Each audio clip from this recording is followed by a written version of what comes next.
Já estamos então em direto, digamos assim, e vamos de imediato passar a colocar o PowerPoint da sessão de hoje, eh,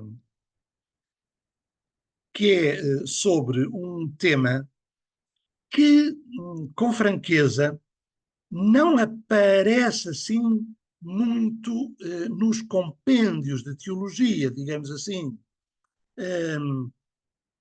E eu, ao mesmo tempo, não aparece assim isoladamente, autonomamente.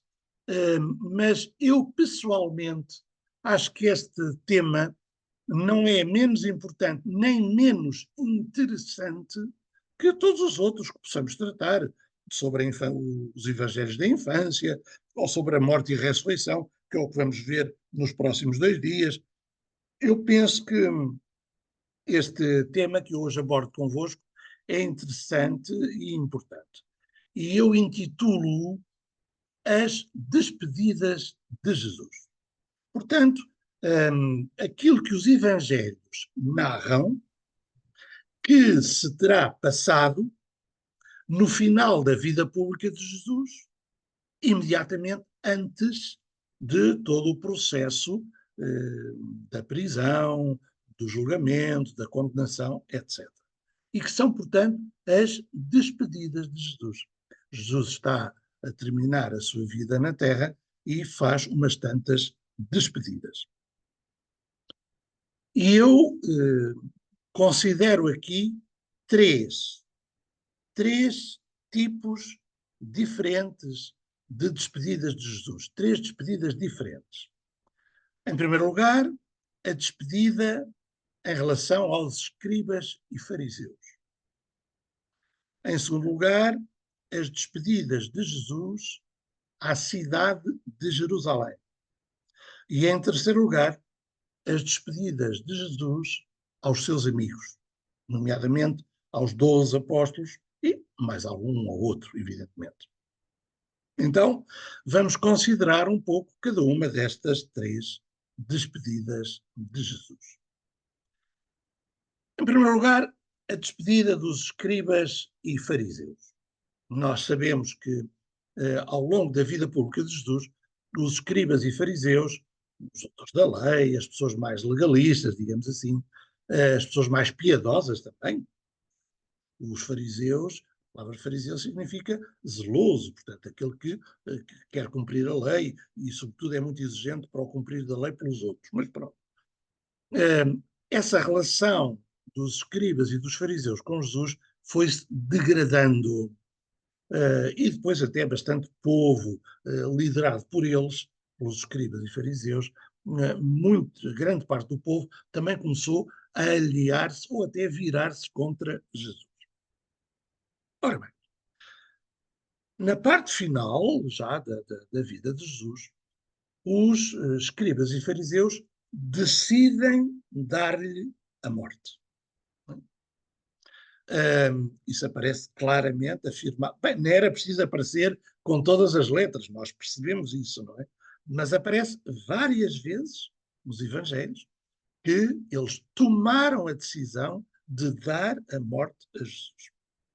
Então, para terem mais um motivo, mais algum motivo, entre aspas, legal, justicialista, para dar a morte a Jesus, os fariseus tentam fazer Jesus cair numa cilada com perguntas difíceis.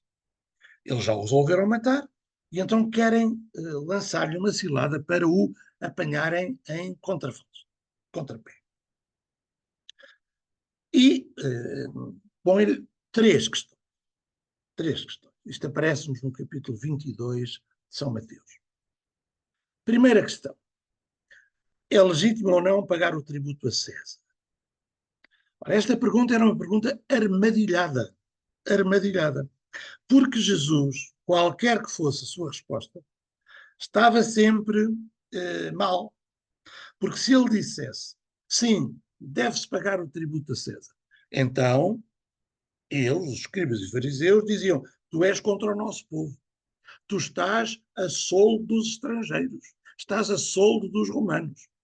Tu não és amigo do teu povo, queres que o teu povo seja subjugado com o imposto. Bom, mas se Jesus dissesse, não se deve pagar o tributo a César, os escribas e fariseus que o queriam matar tinham logo motivo, argumentos na mão, para irem ter com as autoridades, quer políticas, quer judaicas, quer romanas, e dizer-lhe assim, olha, está ali um revolucionário que é contra César, diz que não se deve pagar o tributo a César. Portanto, a pergunta realmente é uma cilada, é uma pergunta armadilhada. Jesus, já sabemos, era uma pessoa extremamente inteligente, e, cheia do Espírito Santo, respondeu de forma magnífica, não é? Dai a César o que é de César e a Deus o que é de Deus. Se calhar nem os seus ouvintes entenderam bem o alcance de toda esta resposta. A segunda questão que põe a Jesus é assim, tudo isto nos aparece no capítulo 22 de São Mateus, tudo seguidinho, tudo seguido. É sobre a ressurreição dos mortos. Muitos deles não acreditavam na ressurreição, sobretudo os saduceus, o resto do povo, de um modo geral, acreditava, mas tinha noções um pouco estranhas ou erradas, ou, enfim, ignorantes acerca da ressurreição. Bem, no fundo, como todos nós, ninguém sabe nada, diga. Então eles põem a questão a Jesus. Olha, a questão da lei do levirato. Uma mulher estava casada, o homem morreu, depois ela casou com um irmão, o homem também morreu, casou com outro irmão, morreu, casou com os 7 irmãos, todos morreram. Na ressurreição, quem é que ela vai ser mulher? Qual dos irmãos? Pergunta complicada também, quer dizer. Mas Jesus, uma vez mais, entre aspas, safa-se muito bem, com uma inteligência extraordinária. E, e dizendo, bom, no reino dos céus, na vida eterna, já não há casados nem casadas. É tudo uma família diferente. Terceira questão que lhe ponho. A questão legal, a questão da lei. Qual é a lei mais importante? Qual é o mandamento mais importante? E Jesus, uma vez mais, repete uma coisa que já o tinha dito uma vez ou duas. O único e grande mandamento é amar a Deus e o próximo. Portanto, Jesus responde sempre com grande autoridade, a um tal ponto que, apesar de o provocarem, de o quererem apanhar numa cilada, diz o Evangelho de São Mateus no capítulo 22, depois de todas estas provocações, no final diz, no versículo 46, e já ninguém mais se atrevia a interrogá-lo, porque ele conseguia calar toda a gente, digamos assim. Ora, Jesus também toma a iniciativa nessa despedida dos escribas e fariseus. Jesus não responde apenas às provocações que eles lhe faziam. Jesus, como que podíamos usar na nossa linguagem mais corriqueira, Jesus passa ao ataque também. Jesus também toma a iniciativa e conta algumas parábolas. Nos capítulos 21 e 22 de São Mateus, Jesus conta aqui 3 parábolas principais. Primeira, da figueira amaldiçoada. Há uma figueira que não dá frutos nenhuns e Jesus diz, vamos queimá-la, vamos secá-la. E ela seca. O que significa que, pronto, a figueira era os judeus, já não dão frutos e a paciência de Deus vai se esgotando. Depois aquela famosa parábola dos vinhateiros homicidas, que é uma espécie de resumo da história da salvação. Um senhor tinha uma vinha, foi-se embora, foi para longe, deixou aquilo uns trabalhadores, vieram uns bandidos, atacaram-nos, mataram uns, depois vieram outros e mataram outros, enfim, bem, até que o senhor mandou o seu próprio filho para tomar conta da vinha, mas vêm outros bandidos e matam o filho e já estamos mesmo a ver que isto é um resumo da história da salvação, porque é aquilo que aconteceu com os profetas. Deus foi enviando profetas ao mundo, foram perseguidos. Depois enviou o seu próprio filho, que também foi perseguido e acabou por ser morto. Depois, e claro, isto indiretamente estamos mesmo a ver, isto é uma crítica tremenda aos escribas e fariseus, porque Jesus chega a dizer-lhes: vocês são os descendentes daqueles que mataram os profetas. Depois, as bodas do filho do rei. O rei tem o casamento do filho, convida muita gente, mas hum, os convidados não aceitaram, não quiseram ir, até que depois ele mandou buscar outra gente por todo o lado e então a sala lá se encheu de convidas. O que significa que os primeiros convidados eram os judeus, chefiados pelos escribas, fariseus, sacerdotes, etc. Esses foram, de facto, os convidados, mas não aceitaram Jesus. E, portanto, vão ser outros que inesperadamente é que vão aceitar Jesus e estar no banquete com Jesus, no fundo, estar na igreja. Já sabemos que os evangelhos foram escritos numa altura em que já havia algumas dezenas de anos a igreja, não é? E então, de maneira lapidar, Jesus, depois de toda esta troca de palavras, de parábolas de um lado, do outro, de acusações, de perguntas difíceis, ciladas, Jesus acusa os escribas e fariseus, esta é a grande despedida de Jesus face a estas pessoas, chamando-lhes 4 nomes tremendos. Isto aparece-nos no capítulo 23 de São Mateus. Um, Jesus chama-lhes várias vezes hipócritas, por muitos motivos, não é? Porque falavam uma coisa, mas faziam era outra, porque arruinavam a vida das pessoas com umas teorias absolutamente tolas, enfim, bom, hipócritas. Depois chama-lhes guias cegos. Vocês armam-se em guias do povo. Vocês armam-se em chefes que querem orientar o povo, mas vocês são cegos. E um cego não vai poder nem ele próprio ver o caminho, quanto mais mostrar o caminho a outros. Depois chama-lhes raça de víboras, o que é de facto enfim, uma acusação muito séria, muito grave, não é? Chamar alguém raça de víboras é dizer vocês são venenosos, vocês são maus. Vocês só têm veneno dentro de vocês. E vocês, no fundo, matam. O vosso veneno é para matar, não é para dar a vida. Jesus tinha dito, eu vim para dar a vida em abundância. Não é? Quem é raça de víboras é para matar, não é para dar a vida. E depois Jesus chama-lhes um outro nome, que eu penso que até é o mais violento de todos estes. Jesus chama-lhes sepulcros caiados. Se nós nos pomos, claro que isto é uma metáfora, não é? Se nós nos pusermos a pensar bem no que é que isto pode significar, isto é de uma violência brutal. Não é?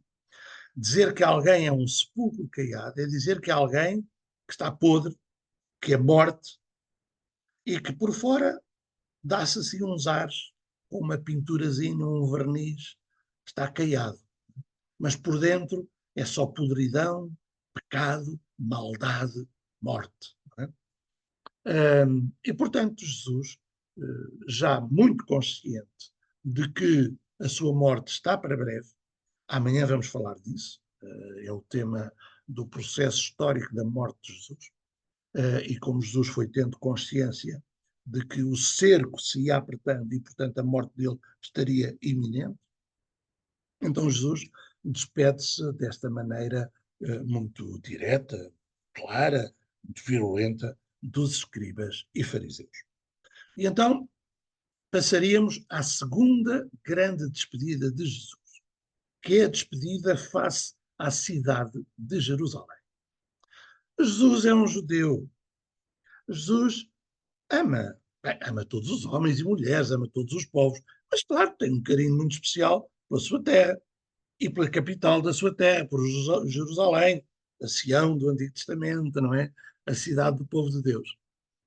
E Jesus vai se despedir da cidade de Jerusalém com uma grande tristeza e anunciando-lhe dias maus, dias de tragédia. O que de facto até veio a acontecer pelos anos 70, Jerusalém foi muito destruída. Mas enfim, bom. Então, como é que Jesus se despede da cidade de Jerusalém? Sobretudo de duas formas. Chora sobre a cidade.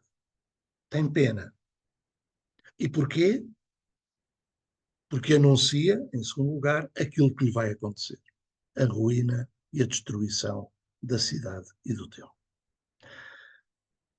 Jesus chora ao contemplar Jerusalém. Isto aparece-nos realmente no final da vida de Jesus, capítulo 19 de Lucas, capítulo 23 de Mateus.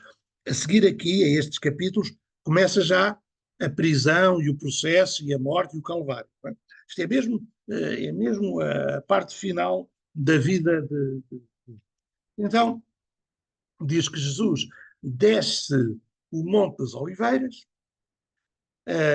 e contempla, já bastante em baixo do Monte das Oliveiras, contempla a cidade de Jerusalém, com a esplanada do templo. Hoje é uma grande mesquita também que lá está, não é? Para quem já foi a Israel ou à Palestina sabe isso. E então Jesus detém-se num certo lugar do Monte das Oliveiras, vendo diante de si a cidade, e chora.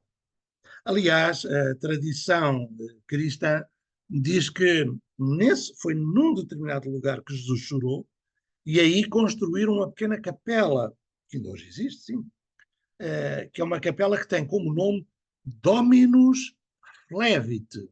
O Senhor chorou. Em latim, Dominus Flevit. O Senhor chorou. E porquê? Porque portanto, foi ali, naquele lugar, que Jesus contemplou a cidade de Jerusalém e se entristeceu, não é?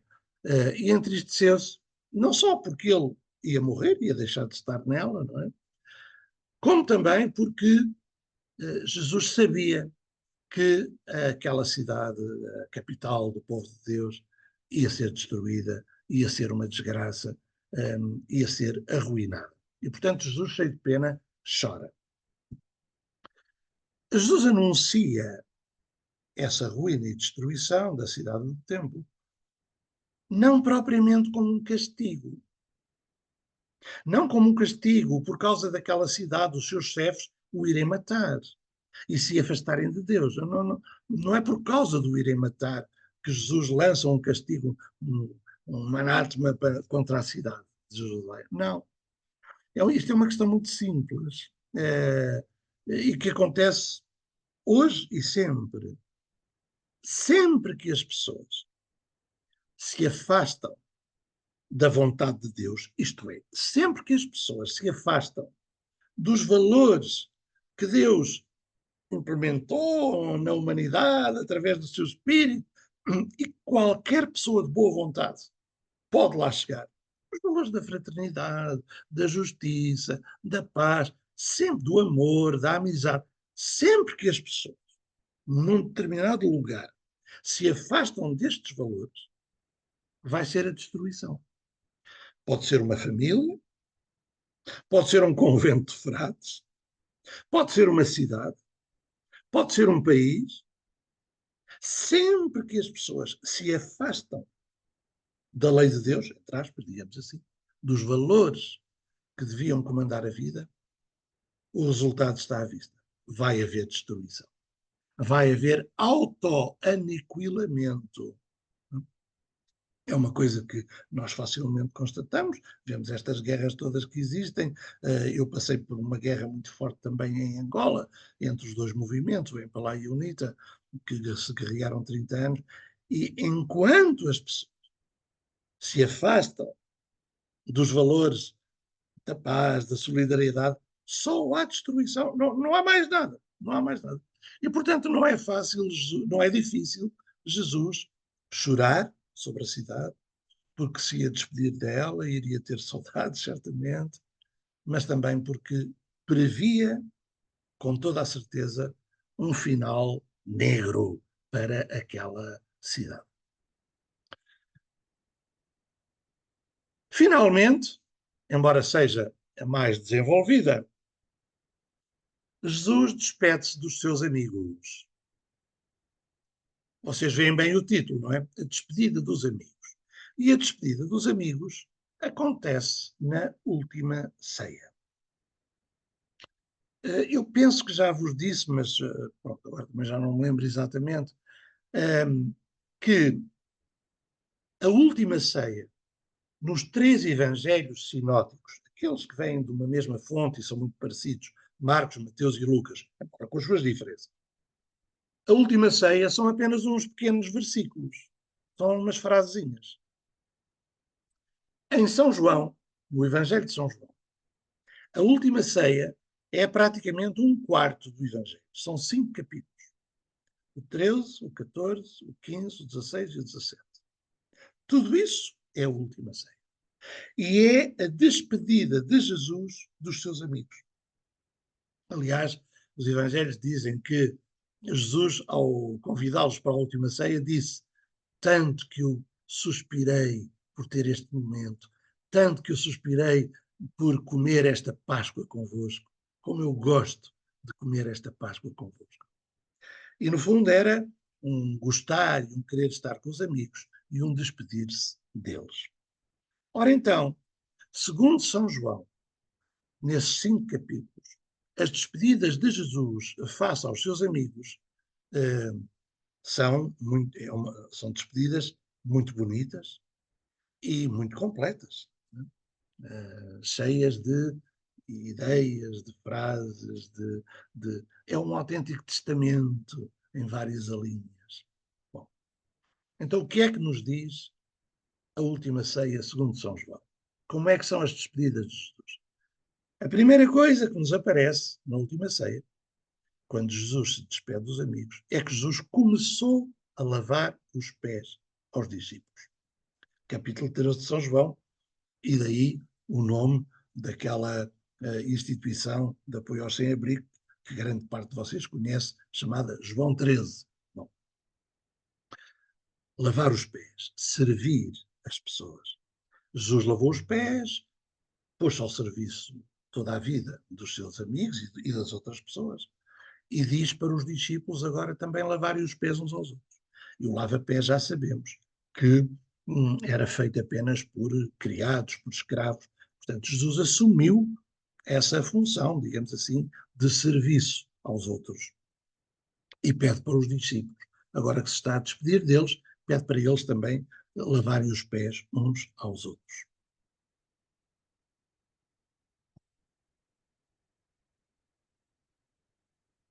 Depois, ainda no capítulo 13, Jesus deixa o mandamento novo do amor.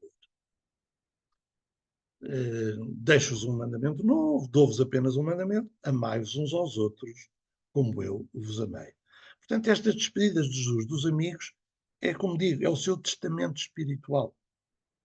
E, portanto, lava os pés, pede para eles lavarem os pés e pede para eles se amarem. Há uma única lei no cristianismo: amai-vos uns aos outros como eu vos amei. Mais tarde, Santo Agostinho vai dizer assim: cristão, ama e faz o que quiseres. Não é? O amor é a única lei dos cristãos. Depois, Jesus, nesta sua despedida, tem imensas palavras de ânimo, de encorajamento dos seus amigos. Jesus sabe que eles vão sofrer com a sua partida. Jesus sabe que eles vão sofrer com a sua morte.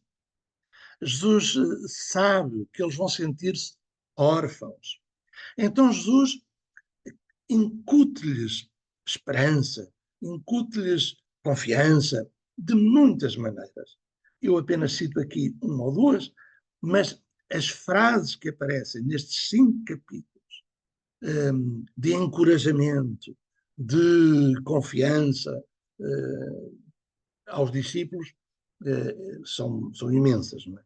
Essas afirmações de Jesus são imensas. Esta frase de Jesus, que é muito usada muitas vezes nos funerais, enfim, é uma leitura muito usada nesses momentos. Jesus diz: não se perturbe o vosso coração. Na casa de meu pai há muitas moradas. Cada um de nós tem uma, um lugar especial, único no coração de Deus. E, portanto, há que ter confiança. Não fiqueis perturbados. Não se perturbe o vosso coração.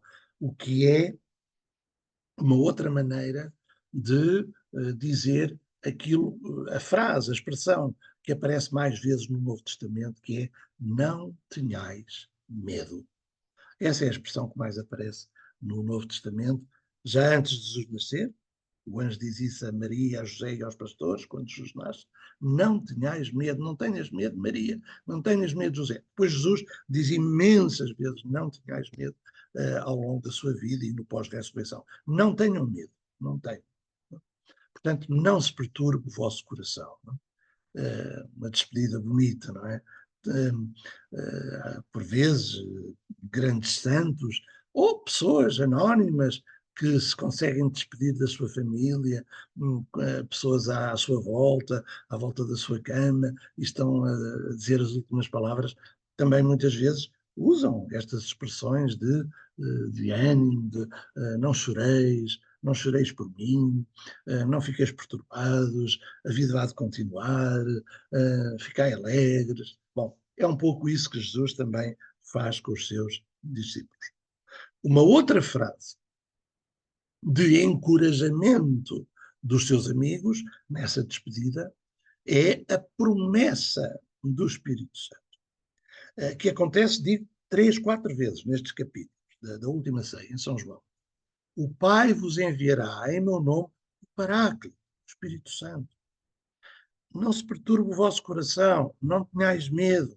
A força de Deus, o Espírito Santo, vai estar convosco, não vos deixará sozinhos, não vos deixará órfãos. Vocês vão ter outra vez alegria. Já vai vir o tema da alegria logo a seguir. Já vamos ver. Um, Vocês vão voltar a gostar de viver, apesar deste momento crítico pelo qual vão passar com a minha morte. Não é? Deus vai enviar o Espírito Santo. E o Espírito Santo, com toda a abundância dos seus dons e frutos, o Espírito Santo vos salvará e vos acompanhará em toda a vida. Aliás, nos evangelhos sinóticos, os outros 3, além de João, aparece muito também essa frase: não tenhais medo, quando vos apresentarem diante de tribunais e vos perseguirem, não tenhais medo, porque o Espírito Santo vos iluminará e o Espírito Santo falará por vós.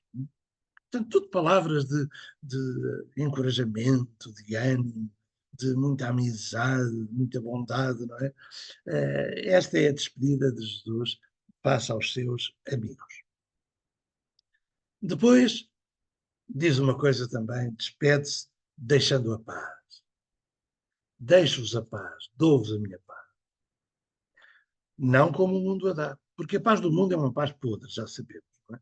As pessoas que falam mais de paz são aquelas que produzem mais guerras, em geral, e que andam aos tiros. Infelizmente é assim. A paz de Jesus não é essa, é uma paz autêntica, verdadeira, é uma paz de não violência, é uma paz construída no amor, na amizade, na fraternidade. Todos irmãos, não é? Então Jesus despede-se dos amigos, deixo-vos a paz, dou-vos a minha paz, vivei em paz, não andeis em guerras. Isso é como os chefes do mundo, que querem ser os primeiros, que querem ser os maiores. Não, entre vós não seja assim, dizia ontem o Evangelho para quem foi à missa neste domingo. Depois, outra palavra de ânimo e de certeza de que Jesus não os vai abandonar, não só pelo Espírito Santo, mas pelo seu Espírito ressuscitado. É Deus em nós. No capítulo 15 de São João, portanto, dentro da última ceia, nessa despedida, Jesus também conta a parábola da videira. Vós sois os ramos, eu sou a vide. Os ramos têm que estar ligados ao tronco, senão não vão dar fruto. Permanecei em mim e eu permanecerei em vós. Não vos afasteis de mim, porque eu estarei convosco e vos darei aquilo que vocês precisarem. a força, a coragem, a alegria. Permanecei em mim e eu permanecerei em vós. O que também é um apelo à unidade, não é? Porque enquanto os ramos não se separarem do tronco, tudo estará unido. Tudo estará unido. E esse é o último pedido, vamos ver daqui a 2 ou 3 quadrozinhos, quando eu terminar, é o último dito de Jesus na sua despedida com os amigos, a questão da unidade. Ficai unidos. Bom, nessa despedida dos amigos, aparece também no capítulo 15, olha, até é engraçado, está ali na parte final da citação, falta o capítulo, estão só os versículos 9 a 12, mas é o capítulo 15, eu depois já vou emendar. É pena, não consigo emendar assim, mas para ficar gravado, bem gravado, mas pronto. Quem, quem estiver a ver também me está a ouvir. Então, é no capítulo 15 de São João, nos versículos 9 a 12, está aquilo que eu considero o núcleo mais central dos Evangelhos e do Novo Testamento. A despedida de Jesus aos amigos é dizer: amem-se para terem alegria. É isto que eu quero. É isto que Deus quer para vós. Que vocês tenham alegria. E para isso, amem-se. Então, o que é que dizem esses versículos 9 a 12 do capítulo de 15 de São João?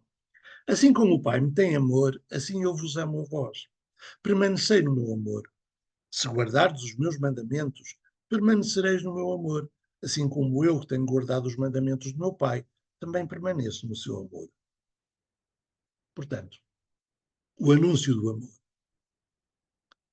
Manifestei-vos estas coisas, este anúncio, este pedido do amor, para que esteja em vós a minha alegria e a vossa alegria seja completa.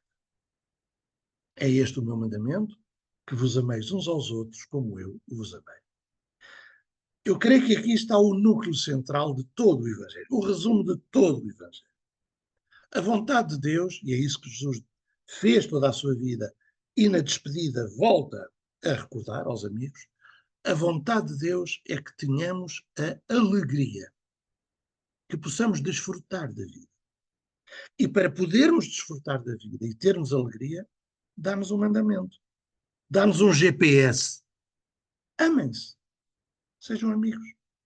O cristianismo, para mim, resume-se a estas duas coisas: a experimentar a alegria através da relação de amizade e amor com tudo e todos. Então, grande conselho, grande lição que Jesus dá na despedida aos seus amigos. Daí decorre, portanto, que poderemos ter alegria. A vossa tristeza converter-se-á em alegria. Vocês vão ficar tristes com a minha partida. Isto aparece já no capítulo 16.